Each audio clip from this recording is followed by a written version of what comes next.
Well, today I'm going to talk about Adderall. Adderall is a drug like a pill that contains amphetamines. So, in our competitive world, drugs like Adderall offers students and athletes to do everything faster and better. Sounds logical that a teenagers with low economical resources and with an attention deficit consumes a legal drug to allow them maximize their abilities in order to ensure a university future that they couldn't have sex other ways. But do we stop to really analyze the magnitude of the social pressure is in this, or where does this pressure come from? Themselves for his parents, or does it come from a higher order? The problem today isn't that jobs are scarce or fewer, or that the position in school are fewer. The real problem is that we live in a hyper competitive order where the competition is never in every human beings is now required to understand ourselves as a little bit of human capital. For example, parents are terribly concerned from before the moment that the children are born about what the human capital will be in their child, and are training with everything from Mozart in the home to position in preschooler and access to certain kind of sport and certain kind of curriculums.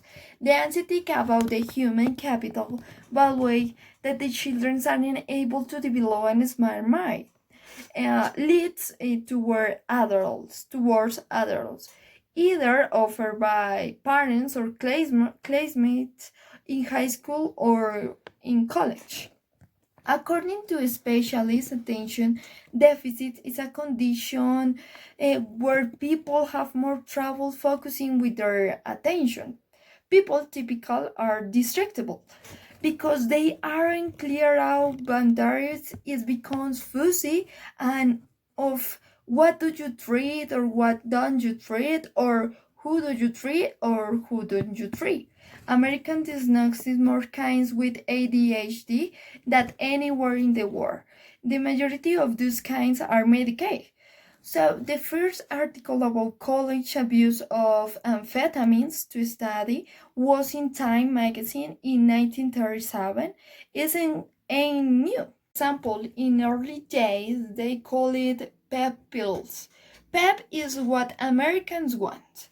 It's about drive, ambition being productive, and how working and making the sale and getting the job done. Even exists a commercial about Kellogg's Pep.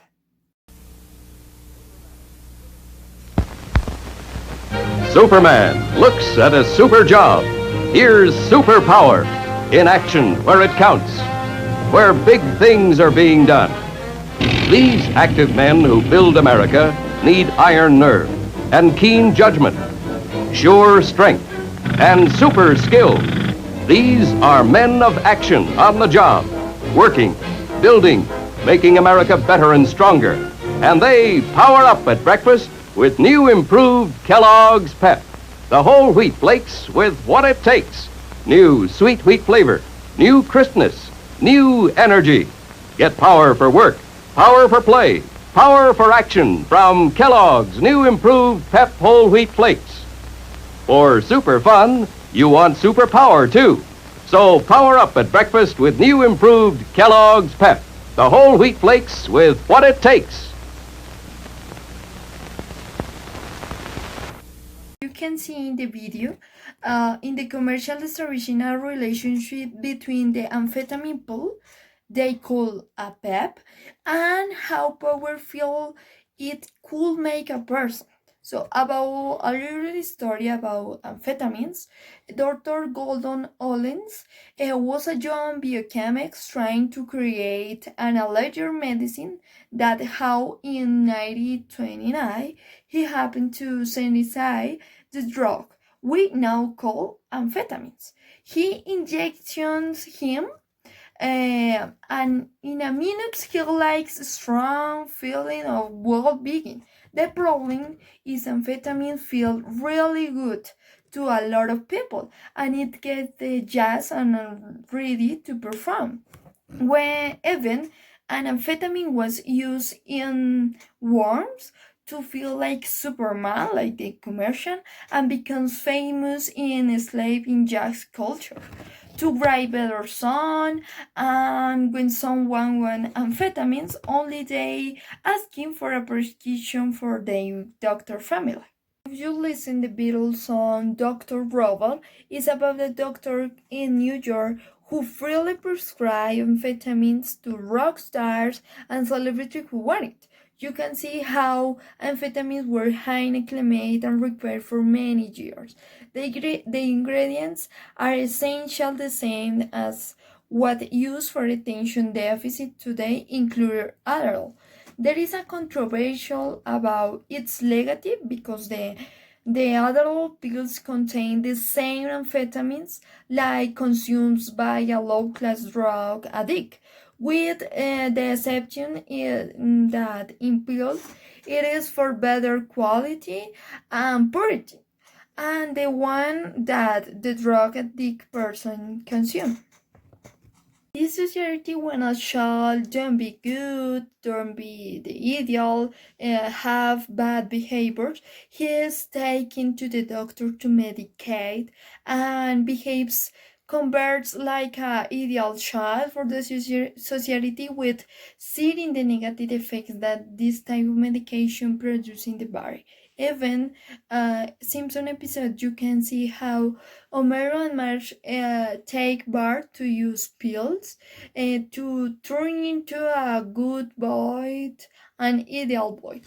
So this is a call to where the consumer is and how competitive society can take us. So continuing, I want to show you a video about how the effects that have amphetamines in your body. Welcome to 2-Minute Neuroscience, where I explain neuroscience topics in 2 minutes or less. In this installment, I will discuss amphetamine. Amphetamine is a stimulant drug used mainly in the treatment of ADHD. Several popular drugs, like Adderall, primarily contain amphetamine. Although we don't have a full understanding of the effects of amphetamine on the brain, there are some aspects of its pharmacology that are well established. Amphetamine binds to the transporter proteins for monoamines like dopamine, norepinephrine, and serotonin, and then can be taken up into neurons via these transporter proteins. Once inside the neuron, amphetamine disrupts the storage of monoamines in synaptic vesicles. One way it does this is by inhibiting a protein called vesicular monoamine transporter 2, or VMAT2, whose normal role is to transport monoamines into vesicles.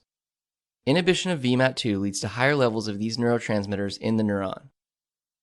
Through a mechanism or mechanisms that are still not fully understood, amphetamine is then able to cause the monoamine transporter proteins to run in reverse, leading to the increased release of monoamines, especially dopamine and norepinephrine, and increased levels of these neurotransmitters in the synaptic cleft.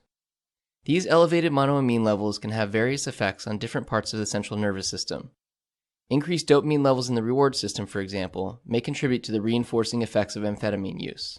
So, how can you see in the video, amphetamines affect neuroreceptors in the central nervous system, increasing the effects to serotonin and dopamine. So, the patients with ADHD may have dysfunctional dopamine receptors, and for this reason, consumes Adderall. Thanks.